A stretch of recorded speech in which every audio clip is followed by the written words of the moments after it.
xonanglar yaxshi katta ekan, bolalar mazza qilib shug'ullanar ekan.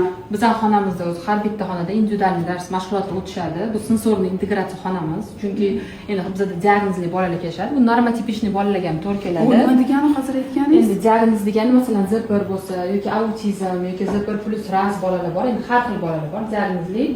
Endi ularni sensor analizatorlar. Bizda 8 xil analizatorimiz bor. Bu hid bilish, ta'm bilish, ko'ruv, eshitish, tanani his qilish, tanani boshqarish. Chunki bolada tanani boshqarishi o'zini kontrol qila olmaydi. Shuning uchun shu analizatorlar, ya'ni o'zi sensorli integratsiya deganda tashqaridan ma'lumot keladi. Miyamiz analiz sintez qilib javob reaksiya bu sensorli integratsiya. O'shani rivojlantirib. Biz shuni rivojlantiramiz, chunki ko'p diagnozli bolada shu narsa buzilgan, endi disbalans bo'ladi. Kimdadir chувствительность baland, kimdadir past bo'ladi. Shuni normaga keltirib beramiz. Yaxshimi bunaqa sportlar bilan qiziqtirib, faqat dars emas. Endi bizda harakatga urg'u beramiz, chunki agar faqatgina bitta masalan nutq urg'u bersangiz